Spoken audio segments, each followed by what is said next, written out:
Hi there, John from Flat White Paintworks here again. This one isn't going to be a full how-to, but I am going to go through lots of hints and tips that will help you along your custom painting journey. So here we go. First is mixing up the epoxy primer. Always recommend using epoxy primer on bike frames. It's got the best adhesion and it's extremely durable. Little tip here is always strain your paint. Even primer, you don't want to get any bits in there, so the paint strainer is a very cheap insurance policy to make sure you don't get any bits in your paint. Epoxy primer likes to be applied quite thinly, so don't sort of hose it on. You can use it to get a little bit of build to sand out any imperfections in your substrate, but generally use epoxy primer is just for adhesion. Then straight on, once that's dried, with a white base coat. This is solvent-based base coat.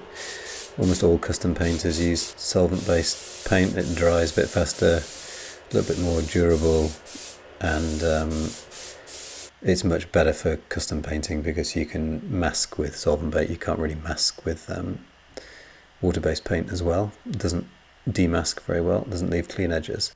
Get a lot of questions about asking which masking film we use for all of our stencils. We obviously cut all of our stencils in-house, and we use a masking film called Oracal Oramask, which is a specialist masking film. As you can see here, it's translucent, so you can see where you're applying it. It's very thin, very flexible, so you can get it to sort of conform around all these. As you can see that the logo on the head tube there, the vinyl's so thin that it can conform around that. So you can get these really, really clean, nice edges when you demask everything, which is a big part of the mission at custom painting, is to try and get everything nice and clean, perfect edges. Obviously you're dealing with actual paint, not stickers all the time, so getting your clean edges is critical. And you can see here how tiny some of the logos we end up working with are, and just weeding out the vinyl from this stencil was about half an hour's worth of work. And so you then use the vinyl itself as a transfer tape, because obviously again it's translucent, so you can see through and make sure you're applied perfectly. And you saw, I don't know if you noticed, but the green tape there, I'll often mark a center line on the frame with some fine line tape, just to make sure you get everything lined up. I'm a bit of a perfectionist with that. I like to always make sure that everything is absolutely perfectly straight, and you always give yourself reference points on a frame. A round tube is actually quite tricky, so if you put a bit of fine line tape on there, then you have a reference point that you can work from as your center line. And you can see here demask very slowly. You just take your time with demasking and make sure you don't peel any edges, which is very frustrating when everything's perfect and then in the last moment you pull an edge slightly on something, and it means you just got to go in and fix it later.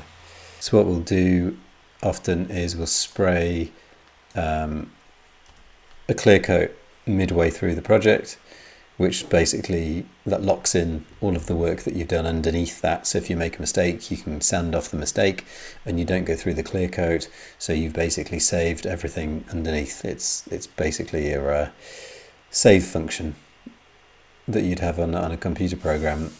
Your intermediate clear coat basically serves that function, so you lock in everything underneath, especially when using things like candy colours. Candy has a tendency to bleed through, so if you paint white, for example, over the top of a candy colour, the candy will actually bleed through the paint and stain it, whereas if you clear coat it, everything's sealed underneath. And so here what you'll see is wet sanding, so you're basically getting rid of all of the edges, sanding that clear coat smooth, ready for the next stage, which means you can get the black areas of the cheetah pattern here they can overlap the yellow areas, but because I've sanded smooth the clear coat underneath, you don't see all of those edges, which if you just masked on top of the paint, you would see the edge, and that's not okay. In the custom paint world, everything has to be perfect, so you can't see any edges through. And you see here, now everything's completely masked up, and just going in and just gently dusting on the next layer of paint, the black. And that's one thing, is to try and be pretty careful with that. Just always go on really light coats so you don't get anything bleeding underneath the masking.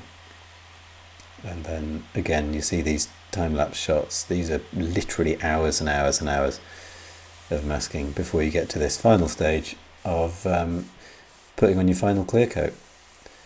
And again, like I said, this isn't a full how-to, but hopefully there's been a few little tips and tricks in there with masking and the intermediate sanding that make your custom paint project a little bit higher standard at home.